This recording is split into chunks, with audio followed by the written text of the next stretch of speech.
बैठा लो, जीवन में काम आएगी, ये वस्तु काम आएगी, क्योंकि विपक्ष जोरदार है, माया कोई साधारण नहीं है। विश्वासी साधक का भगवान स्वयं जुम्मा ले लेते हैं कि मेरे प्रभु जो करें, जो मंगल करेंगे, तो परिस्थिति बुरी दिखाई दे सकती है,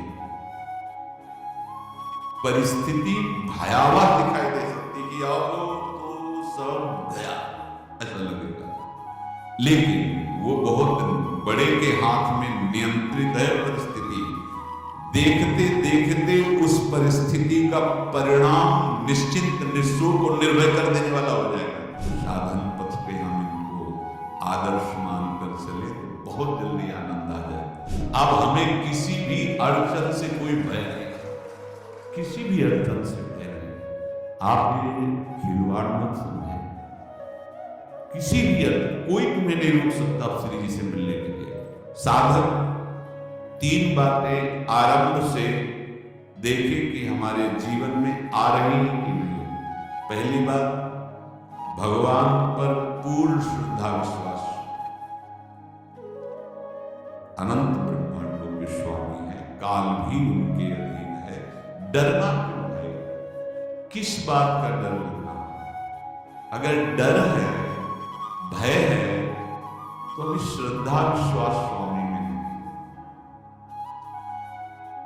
अगर हमें हृदय में कष्ट, अपना प्रभाव पहुंचाना चाहता है, तो जैसे कोई ठंडी से बहुत कांप रहा हो, माता दौड़ कर आवे, अपने हृदय से लगा के अपने शरीर का ताप देकर उसकी ठंड को दूर कर दे, ऐसे क्रिया करती है, ऐसे क्रिया ना करते हैं। ये कहा कहूं बड़ भाग, नित नित रति हरिवंश हित, नित बरधत अनुराग, यह कृपा हरिवंश। ये आपनो भाग आपन मुख, कहा श्री हरिवंश भर, हरिवंश भरोसे भय निडर, नित गर्जत हरिवंश। देखा कष्टों की बौछार है, ऐसे जैसे ऊपर से वर्षा हो रही, भगवान शेष फणों का छत्र, संवर्तक मेघ प्रलयंकारी वर्ष रहे, गिरिराज जी का छत्र, ऐसे भक्त को कृपा छत्र से हर समय सुरक्षित रखा जाता है। भक्त बनने के लिए कोई विशेष लायकात की आवश्यकता नहीं। मैं समस्त गुणों से हीन, पर मैं अपने प्रभु का बस यही लायकात है। प्रभु के सिवा यदि आपका कोई अन्य आश्रय है तो आपको धोखा लगेगा, नहीं तो सच्ची कह रहे हैं, इसी जन्म में निहाल हो जाओगे। एक बात केवल स्वीकार करो कि प्रभु के सिवा मेरा कोई और है भी नहीं। स्वीकार कर लोगे तो तुम्हें अनुभव में आने लगे। हम प्रतिपल देखते हैं, प्रतिपल। वो क्यों? अपनापन चाहते, केवल अपनापन, कोई दूसरा नहीं चाहते। बस कहां बाहर देखो, आप सब हमारे अंदर से आप सब श्री जी के हो, तो हम आपके सेवक। बाहर से आप गुरु मानो, जो भाव मानो वो आपको श्री जी जाने। अंदर से हमारे आप श्री जी के जन हो, तो हम आपके सेवक हैं। बाहर कोई बाहर से व्यवहार का कोई अस्तित्व नहीं, अंदर की बात का अस्तित्व होता है। आप सब हमारे स्वामी के परिकर हो, हम आपके दास हैं। बस इस बात से हमारा अपनापन आपसे है, श्री जी के सिवा किसी से कोई अपनापन नहीं, कि आप इसका प्रभाव समझिए। प्रभु को सिर्फ अपनापन चाहिए, सिर्फ अनन्यता। यदि उपासक में तीन बातें नहीं है तो अभी थोड़ी गड़बड़ी है। पहला, दृढ़ श्रद्धा विश्वास। दृढ़ श्रद्धा। अब तो हाथ उठने का समय आ गया। अब नहीं, अब गाहक मत फंसाओ, बाजार बंद करो, हाथ उठा लो, चलो घर चलो, समय आ गया, घर चलने का समय है। नहीं तो कलयुग अपनी बाजार ऐसे फैला देगा कि भूल जाओगे कि घर भी जाना है। दूसरी बात, जो गुरु ने भजन दिया उसमें तत्परता। सच्ची मानिए। जीवन भर कभी इस प्रमाद को गुरु कृपा से आने का अवसर नहीं दिया गया कि चैन से सोए हो और चैन से खाए हो पूरे जीवन। कभी सुविधाओं को स्वीकार किया, पर साधन मार्ग में कभी भी शिथिलता नहीं हुई, तत्परता है। प्रभु पर पूर्ण श्रद्धा विश्वास और गुरु प्रदत्त साधन पर तत्परता, और तीसरा खास विषय इंद्रियों से भोगों को न हो। तब ये जो रंग है परमार्थ का, तब अब 2-4 माला के मनमानी आचरण किए गए थे भगवदानंद की स्तुति निमित्त। आपने रास्ता रखा है भगवदानंद का, बाजार लगाए बैठे हो अंदर हृदय में अन्य आशों की, अन्य भोगों की, अन्य चाहों की, अन्य मान्यताओं की। अरे खाली करो, ये सब माया का खेल है। एकमात्र प्रभु, बस जब थक जाएगी ये बात, चक्कर से क्या है, जब चलोगे तो क्या होगा, चलने की तो सोचो, उस दिन की सोचो जिस दिन चलना है, और किस दिन चलना है पता ही नहीं है, तब तो और होश में हो जाओ। आपको कोई भी यहां सहयोग देने वाला नहीं, कोई भी वस्तु आपकी नहीं, कुछ भी आपके साथ नहीं जाएगा। तो होश में हो जाओ, संभाल लो, आगे की गति मत बिगाड़ो। 3 बातों पर ध्यान दीजिए। श्रद्धा और विश्वास अटूट अपने इष्ट पर। दूसरी बात, हमारे हृदय में जो गुरुदेव ने उपासना का बीज रोपण किया, तत्परता। देखो आपको हृदय की बात कहता हूं, माया के पास केवल प्रलोभन है, ये सुख में बांधती है। सुख का प्रलोभन अच्छे से सजा के पेश करके देना, साधक को भ्रष्ट करना, ये इसका स्वभाव है माया का। माया किसी व्यक्ति का नाम नहीं, किसी शरीर का नाम नहीं। भगवत विमुखता जिस वस्तु व्यक्ति स्थान से हो वही माया है। माया का मतलब थोड़ी जिसे कोई स्त्री शरीर पे आरोप कर दे या पुरुष शरीर पे आरोप कर दे, ये तो माया है, तो और क्या है। मैं, मोर, तोर, तय और जहां तक इंद्रियां जाए, जहां तक मन जाए, सब माया ही है। इसको देखा है भगवान के पार्षदों में। ये क्या करती है, चमकीली लेबिल लगाकर, सुख का चारा डाल करके जीव को बांधती है। इससे सुख मिलेगा, बहुत सुंदर है ये वस्तु, ये शरीर, ये व्यक्ति, ये स्थान, ये पद, इससे वो बांधती है। विवेक ऊपर की लेबिल का तत्काल ऑपरेशन करता है, वो आंतरिक विषय पर दृष्टि डालता है तो सब खोखला निकलता है, बाहर निकल क्रॉस कर जाता है। वो विवेक मोह भ्रम भागा, तब सब विषय विलास विरागा। अज्ञानी उसी आकर्षण सुख में बंध जाता है, और सुख तो था नहीं, बंधन इतनी जोर का हो गया, अब मुक्त हो रहे सकता नहीं, तो उसके हृदय में लगता है इसके बिना जी नहीं सकते, इस नशा के बिना, वस्तु के बिना, व्यक्ति के बिना। और एक सूक्ष्म बात, वो जब आपको सुख देगी तो आपको स्वतंत्रता का आभास कराएगी, और जब आप उसको छू लेंगे तो आपको परतंत्र बना देगी, भयभीत कर देगी। तो आप डाउन होकर के अपने अस्तित्व को मिटाकर पूरा जीवन बर्बाद कर देंगे। इन शब्दों को लिख दो, अपने हृदय में लिख दो। माया सुख में बांधती है नहीं उसके पास सुख। जिसे तुम सुख समझते हो वो सुख नहीं, बिल्कुल सुख नहीं, वो सुख की छाया है, तुम्हें समझ पड़ती नहीं, ये गिरधर की माया है। उस सुख का बंधन, आप देखो कुछ भी क्रिया करते हो माया जनित, तो प्रलोभन होता है सुख मिलेगा, और जिस समय सुख मिलने के लिए आप लालायित हुए, उस समय सुख भोगने की स्वतंत्रता आपको दे देगी। लो, आप समझ रहे हैं, स्वतंत्र स्वामी होकर सुख भोग रहे हैं? नहीं, अब भोग लिए ना, अब गुलामी उसकी सब अब तुम्हें वैराग्य हो रहा कि मैं नहीं भोगूंगा, उसकी दृष्टि बदलेगी। समझ रहे हो? अब अपने आप को पूरे शरणागत कर दिए। मैं हर तरह से तुम्हें बांध करके भगवत विमुख करके नष्ट कर देगी। ये बात अच्छे से समझ लो, अच्छे से। इस सुख का प्रलोभन देकर बांधती सुख है नहीं, क्योंकि आप उपासक को जब सुख में उतरोगे तो कितने दिन फिर आपको घृणा होगी कि अरे धिक्कार हमारे जीवन, फिर लौटने का चांस नहीं रहेगा। ध्यान से सुन लो, लौटने का चांस नहीं देगी माया।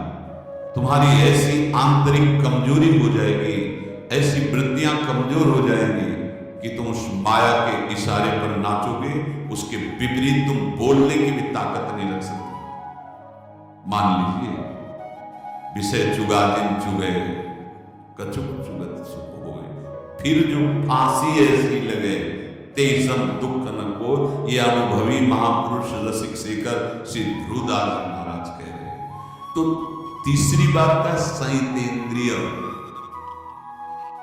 दृढ़ श्रद्धा विश्वास भगवान पर, गुरु प्रदत्त प्रबल साधना में तत्परता और इंद्रियों की गुलामी कभी स्वीकार न करना।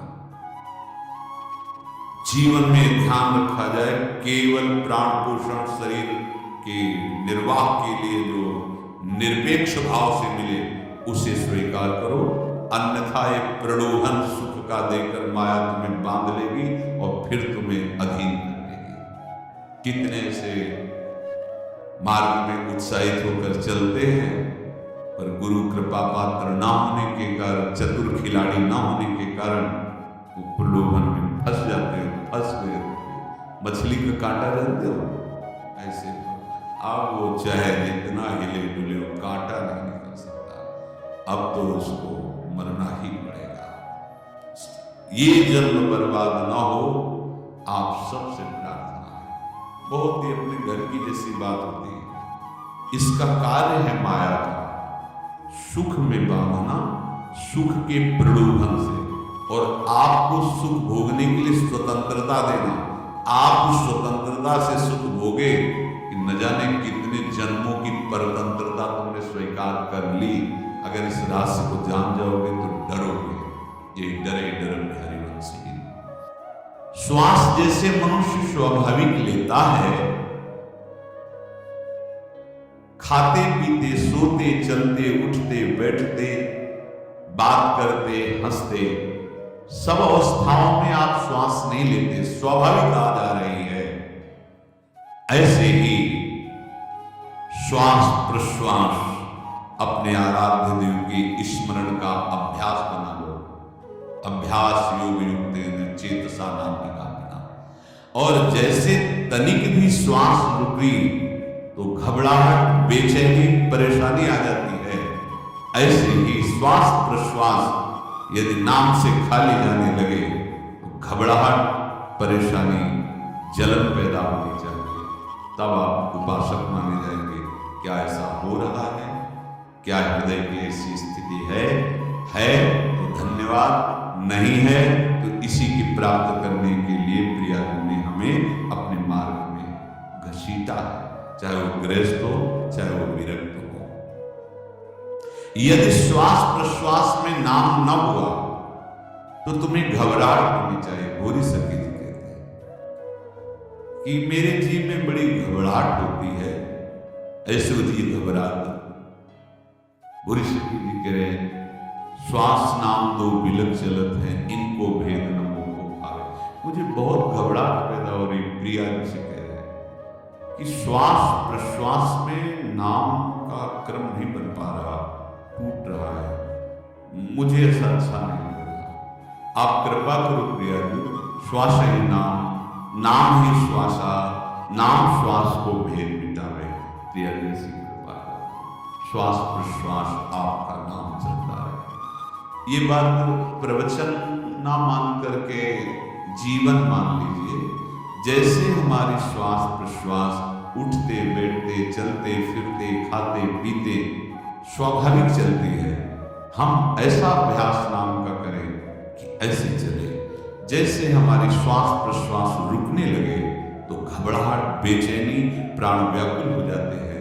ऐसे ही श्वास प्रश्वास में यदि नाम रुकने लगे तो तद स्मरणे परम व्याकुल दे, घबराहट पैदा हो जाना चाहिए।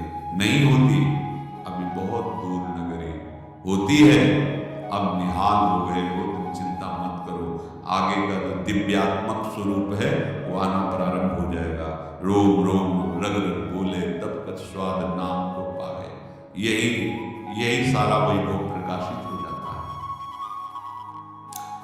जहां तक हो सके किसी भी अनर्थ के हटाने का तुम प्रयास और चिंता मत करो।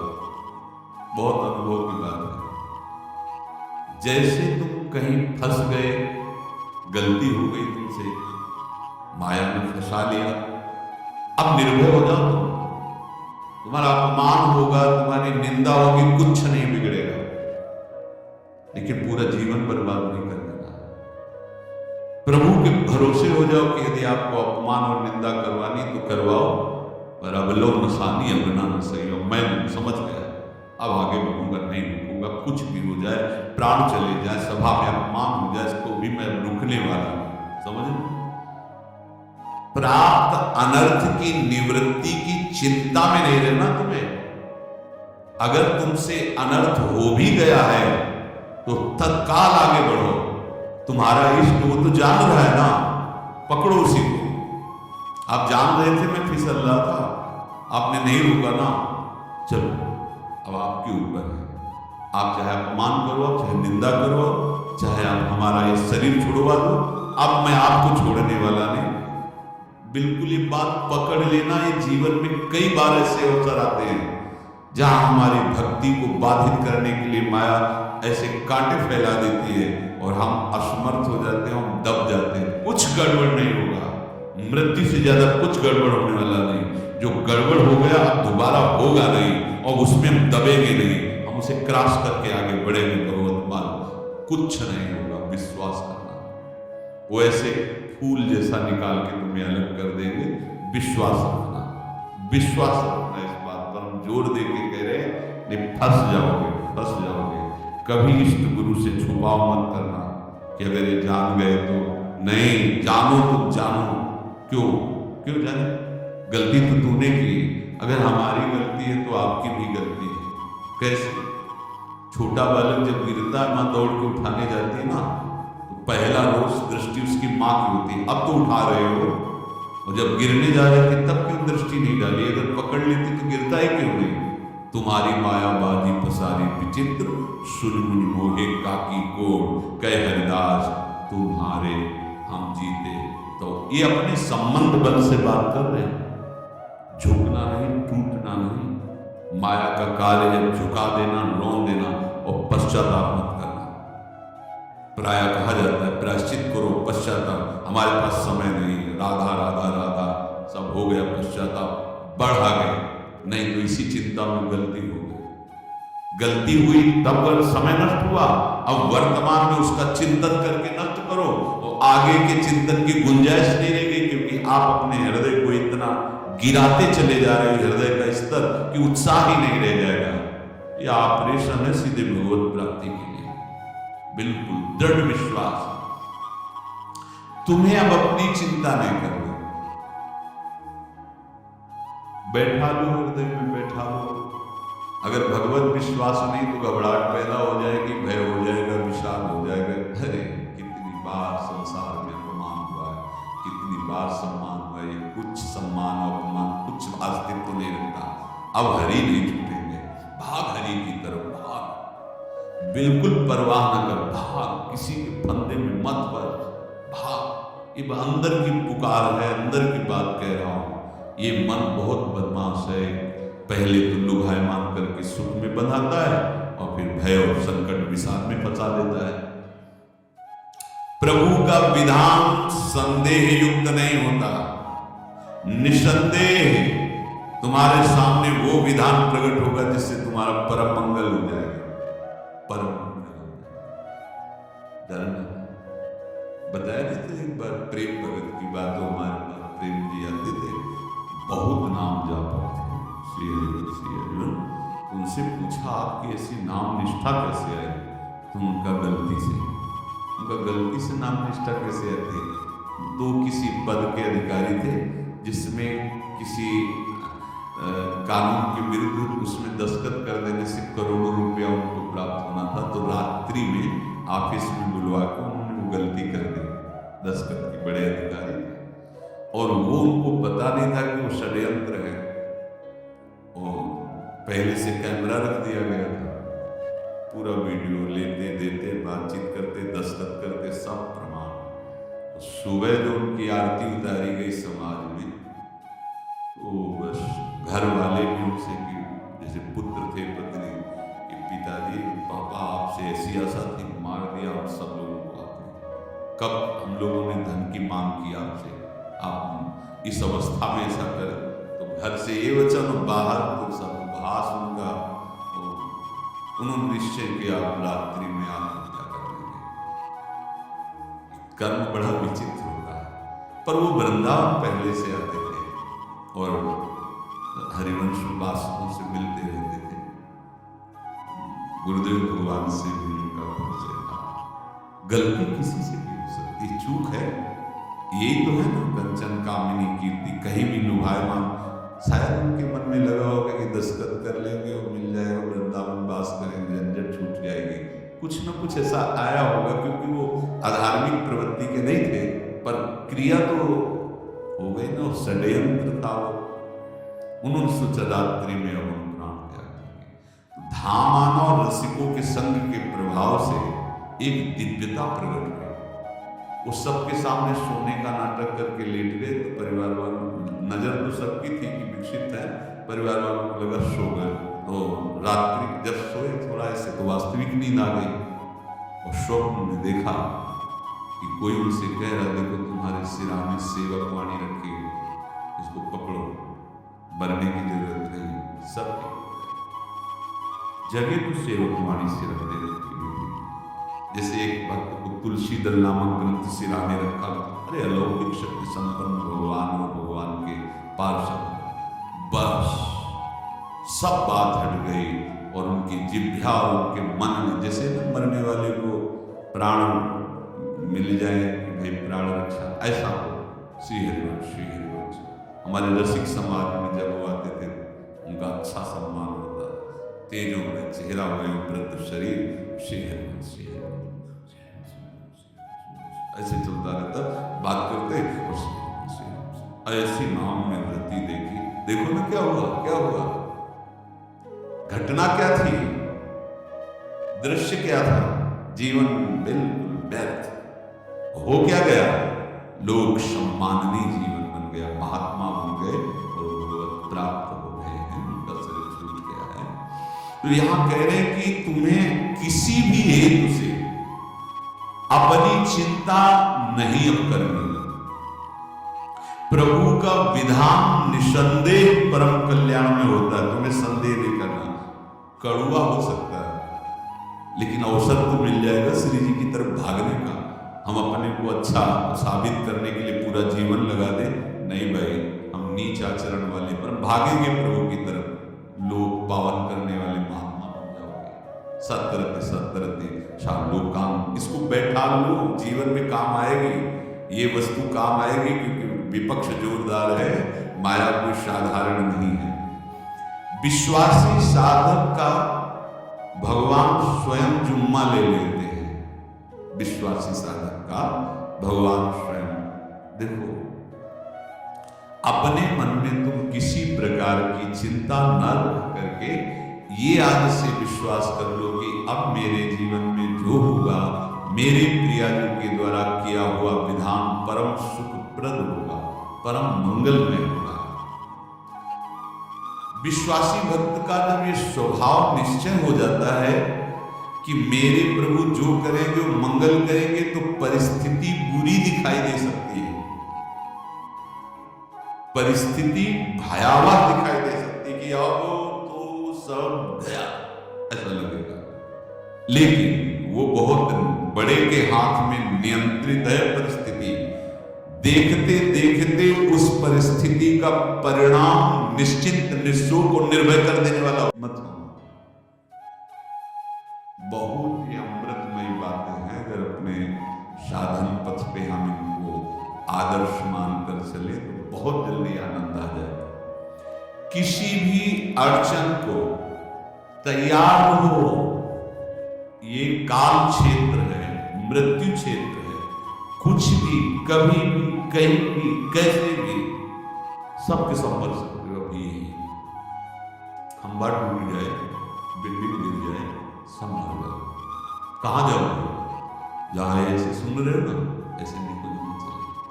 अब हमें किसी भी अड़चन से कोई भय नहीं, किसी भी अड़चन से भय नहीं। आप ये खिलवाड़ मत समझे। किसी भी अड़चन, कोई तुम्हें नहीं रोक सकता अब श्री जी से मिलने के लिए। ये आगंतुक भय एक स्वाभाविक होता है। जैसे पूज्य श्री मंगनानंद जी सरकार से बहुत उच्च कोटि के ब्रह्मलीन महापुरुष, तो एक चौकी पर ऐसे बैठे हुए थे और बहुत से ऐसे संतजन परमहंस सब बैठे हुए थे और ब्रह्म चिंतन के विषय में चर्चा चल रही थी। तो एक संत आगंतुक आए ऐसे गंगा किनारे।